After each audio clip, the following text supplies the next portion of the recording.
Comment perdre du poids en faisant du sport, ou plus précisément comment perdre du gras grâce au sport? C'est ce qu'on va regarder aujourd'hui.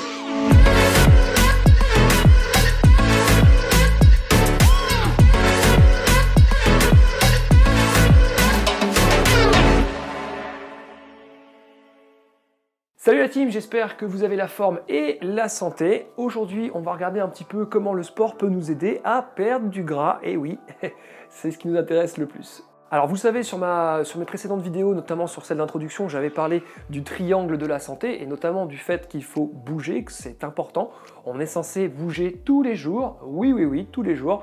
Alors bien sûr, pas forcément faire un marathon chaque jour, on est d'accord, mais nous sommes faits pour nous mouvoir, pour déplacer notre corps vraiment tous les jours. Nous sommes un peuple nomade en plus, qui plus est à la base, donc vraiment c'est important de mettre du mouvement dans sa vie. Par exemple, un plan que j'aime bien donner à mes clients pour le fait de bouger, c'est de faire entre 1 à 2 journées de sport ou d'exercices cardio qui vont travailler votre cardio, 1 à 2 journées d'exercices qui vont travailler le renforcement musculaire, ou on peut également le faire sous forme de circuit training, c'est intéressant, et 1 à 2 journées où vous allez vous concentrer sur les walk-in, c'est-à-dire le fait de travailler un petit peu plus la régénération, la récupération au travers d'étirements, d'exercices respiratoires, éventuellement de mobilisation, travail de mobilisation et d'automassage. Alors quand je parle d'automassage, c'est pas se masser comme ça, hein. Il existe des outils pour s'automasser comme des rouleaux, des balles, d'automassage, etc., etc. Ce dernier point est relativement important car dans le monde moderne dans lequel on vit et dans comment on évolue aujourd'hui, on bouge très peu. Il y a énormément d'angles articulaires que nous n'utilisons plus et que nous utilisons par contre quand nous faisons du sport ou des activités physiques. Donc ça, c'est vraiment important de retenir ça. Je reviendrai sur l'importance de mobiliser son corps, notamment sur des vidéos dédiées, parce que c'est vraiment important. Mais en attendant, vous pouvez commencer par une petite séance de yoga par semaine, ça vous fera pas de mal. Mais revenons un petit peu à nos moutons, comment perdre du poids grâce au sport et notamment comment perdre du gras. Bah oui, parce que si on perd du poids pour perdre des muscles, ça sert à rien. Donc le but, c'est vraiment d'essayer de se débarrasser du gras, c'est ce qui nous gêne le plus. Alors je vais être assez direct, une seule réponse, en tout cas celle que je préconise, l'intensité. Aujourd'hui, ça a été démontré à plusieurs reprises et d'un point de vue pragmatique, on l'a bien vu également, qu'il est beaucoup plus intéressant de faire des séances plus courtes, à plus haute intensité, avec des exercices polyarticulaires, donc qui mobilisent plusieurs articulations, et plusieurs groupes musculaires, avec également des charges à pousser, à tirer, à soulever, etc., etc. Tout ça afin de stimuler un maximum notre métabolisme. Je vous en ai déjà parlé plusieurs fois du métabolisme, mais c'est vrai que c'est vraiment capital et important, surtout quand on cherche à sécher, à perdre du gras. Comme je vous l'ai déjà expliqué, le secret pour avoir un corps athlétique et pour perdre du gras, c'est vraiment d'avoir un métabolisme élevé. Et ce type de séance-là est d'une part particulièrement efficace pour brûler des calories pendant la séance, mais également après la séance avec l'effet EPOC, EPOC, qui est un effet de brûle-graisse post-séance très intéressant.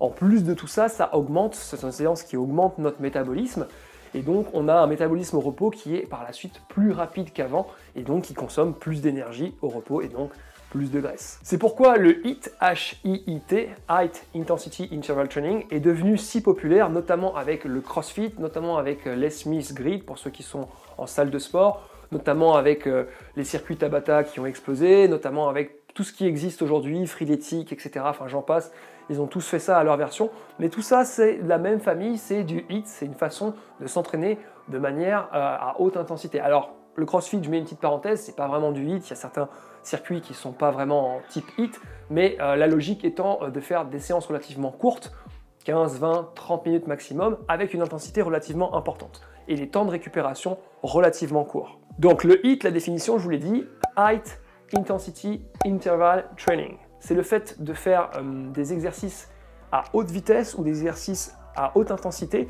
et d'avoir des temps de récupération très courts. Le temps global de la séance, comme je vous l'ai dit, est relativement court, entre 15 à 30 minutes maximum. Alors un petit mot par rapport à l'intensité, vous allez me dire John, t'es bien sympa, mais moi j'ai plus 20 ans, j'en ai 50 ou 40 ou peu importe, je peux plus faire ce genre d'exercice. Alors bien évidemment, l'intensité d'une personne qui s'entraîne déjà depuis des années et d'une personne sédentaire, une intensité par exemple à 80%, ne sera pas la même. L'intensité que je mets moi quand je m'entraîne n'est pas la même que celle que j'impose à mes clients quand je les ai en coaching, bien évidemment. Une personne comme ma maman par exemple, qui a 63 ans aujourd'hui, ne va pas mettre la même intensité que certains de mes clients qui ont la vingtaine. On est tout à fait d'accord. Mais ce qu'il faut comprendre, c'est que chacun à notre niveau, on peut mettre de l'intensité, on peut s'entraîner avec une certaine intensité. Bien évidemment, si vous reprenez le sport, il est important de faire chaque chose en temps et en heure. Vous n'allez pas démarrer demain en faisant une séance de HIIT, on est bien évidemment d'accord. Mais le but, c'est d'arriver dès qu'on peut, et après une préparation si nécessaire pour ceux qui débutent le sport, d'arriver à ce type d'entraînement d'une façon ou d'une autre. Vous pouvez par exemple faire du HIIT dans la piscine. Il suffit de se dire, ok, je fais une longueur extrêmement rapidement, pareil pour le retour, et ensuite je fais juste une petite longueur où je récupère. Okay, vous avez un temps de travail de 2 pour un temps de récup de 1. Enfin, pas vraiment, puisque vous allez plus lentement sur la récup, donc finalement vous avez à peu près le même temps de travail, même temps de récup. Et dans la piscine, honnêtement, il n'y a pas beaucoup de risques de se blesser. Personnellement, je coach quasiment tous mes clients, quel que soit leur âge, et bien sûr en faisant les choses de manière progressive et intelligente, avec ce type de procédé. Je trouve que c'est très intéressant, ça apporte des bénéfices incroyables sur la santé, mais également sur, bien sûr, l'esthétisme et les performances. Si on reprend le schéma que je vous ai donné plus haut, ça pourrait donner du coup dans la semaine entre 1 à 2 séances où je travaille mon cardio, mais dans lequel je place entre 3 à 10 minutes d'intervalle training. Par exemple du 30-30, 30 secondes très rapide, 30 secondes de récup. Ou pour ceux qui ont un niveau un peu plus important, 30 secondes très rapide, 20 secondes de récup.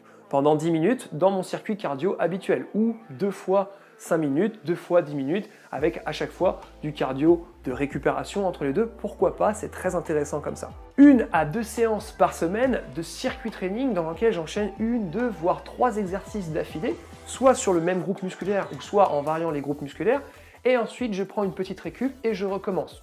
Circuit training très intéressant. Je privilégie des exercices polyarticulaires, comme je l'ai dit, comme par exemple le squat, le thruster. Donc le thruster, pour ceux qui ne connaissent pas, je prends un pack d'eau ou une barre avec des poids, je fais un squat et je pousse. J'ai peut-être disparu de la caméra, mais grosso modo, voilà, vous faites un squat et vous poussez le poids ou le pack d'eau au-dessus de votre tête. Là, vous avez toutes les articulations qui participent et tous les muscles quasiment. C'est vraiment intéressant comme mouvement. Le reste des jours, comme je vous l'ai dit tout à l'heure, si on reprend le même schéma, c'est toujours la même chose, de la récupération active sous forme d'étirement, d'automassage, de mobilisation ou de travail respiratoire, où c'est également le moment de placer une petite séance de yoga, pourquoi pas. Vous pouvez aussi faire des séances plus globales, c'est-à-dire on sort un petit peu du schéma que je vous ai donné jusqu'à présent, où vous mélangez un petit peu tout, comme fait le CrossFit très souvent. C'est-à-dire que vous allez par exemple prendre un rameur, 2 exercices de renforcement musculaire, et pendant 20 minutes, vous allez vous amuser à tourner avec ça, avec des temps de récup très très courts. Par exemple, vous vous dites pendant 4 minutes, vous enchaînez rameur, je dis n'importe quoi, 10 calories au rameur, suivi de 10 thrusters, suivi de 10 burpees, pour ceux qui connaissent ce mouvement. Et vous faites ce travail pendant 4 minutes, vous prenez 1 à 2 minutes de récup selon votre niveau, et puis vous faites 3 ou 4 tours ou 5 tours pour les plus motivés. Voilà vraiment le genre de circuit très intéressant que je recommande. Alors, on va parler un petit peu concret, je vais vous montrer 3 mouvements que je recommande pour un petit circuit training que vous pouvez faire n'importe où, à la maison. Alors là, on rentre en hiver, donc pas trop à l'extérieur, mais plutôt à la maison. Ils sont très faciles.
Voilà, ces 3 mouvements sont très intéressants, ce sont des mouvements polyarticulaires qui engagent énormément de muscles, il y a énormément d'amplitude sur ces mouvements également, donc on travaille à la fois son cardio et à la fois son renforcement musculaire, en tout cas à la fois ses muscles. Retenez une chose, plus vous engagez de muscles, plus vous consommez de l'énergie et plus c'est intéressant, plus vous brûlez des calories tout simplement. Donc par exemple, un petit circuit qui serait intéressant avec ces 3 exercices, ça serait de vous échauffer, bien sûr, notamment au niveau articulaire, musculaire, cardio, avec des jumping jacks par exemple, avec un peu de course sur place, de corde à sauter, ou de mobilisation sur les articulations, tout simplement. Et une fois que vous êtes échauffé, de faire un 30-30 avec ces exercices. Qu'est-ce que c'est qu'un 30-30? 30 secondes de thruster, 30 secondes de récup. Ensuite 30 secondes sur le burpee avec pompe, 30 secondes de récup. Et on finit avec 30 secondes du squat avec tirage sous le menton, 30 secondes de récup. Et on recommence tout ça entre 3, 4, 5, 6 fois en fonction de votre niveau, tout simplement. Un tour fait 3 minutes. Si vous faites par exemple 5 tours, ça fait déjà 15 minutes, c'est déjà très très bien. Une fois que vous vous sentez à l'aise, ou pour les plus avancés, vous pouvez commencer à jouer un petit peu sur les variables, augmenter la charge, par exemple pour le squat, tirage sous le menton, prendre une charge plus importante, pareil pour le thruster, ou vous pouvez augmenter la vitesse d'exécution ou diminuer votre temps de récup, non plus faire du 30-30, mais du 30-20 par exemple. Si derrière ça, vous rajoutez un petit peu de marche active, voir si vous avez le niveau un petit peu de course, pendant 10 minutes, vous avez une séance très complète avec un circuit training qui dure 15-18 minutes, et ensuite un petit peu de cardio juste derrière pour finir. En plus de ça, vous pouvez rajouter bien sûr un travail sur le centre du corps. Je recommande l'exercice de la planche, ça ressemble à ça.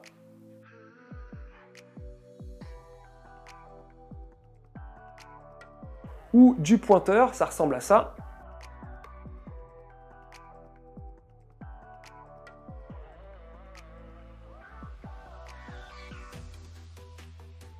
Qui sont des exercices très intéressants pour le centre du corps et pour le gainage de manière générale. Avant de conclure, gardez quand même à l'esprit que pour la perte de poids et la perte de gras notamment, 60 à 70% du job est fait dans la cuisine. Et oui, donc comme je vous l'ai déjà précisé sur cette chaîne, la fondation c'est déjà d'avoir un sommeil de qualité, de ne pas être trop stressé également, ça c'est lié aussi. Une alimentation bien équilibrée, je vous invite à aller voir la vidéo que j'ai faite sur l'assiette idéale pour la santé et pour la ligne, et bien sûr l'activité physique qu'on vient de voir aujourd'hui. Donc pensez à bien dormir, à pas être trop stressé dans la vie, et à bien équilibrer votre alimentation, à bien équilibrer votre assiette. Vous pouvez commencer à jouer légèrement sur les quantités, en descendant notamment au niveau des glucides, si vous voyez que le poids ne bouge pas trop. Voilà, c'est tout pour aujourd'hui, j'espère que cette vidéo t'a plu. Si c'est le cas, un petit pouce bleu, n'hésite pas à me dire en commentaire comment tu t'entraînes un petit peu, si tu pratiques de temps en temps ce type de circuit training, ou si tu fais du HIIT, ou si tu es inscrit dans un club, ça m'intéresse, je réponds toujours aux commentaires, donc laisse-moi ça en commentaire avec grand plaisir. Si tu n'es pas encore abonné à cette chaîne, eh ben, je ne sais pas ce que tu attends, parce que c'est quand même la meilleure chaîne du monde, ok? Donc abonne-toi à cette chaîne, ça me fera très plaisir. Je vous fais à tous un gros bisou, je vous embrasse, à la prochaine.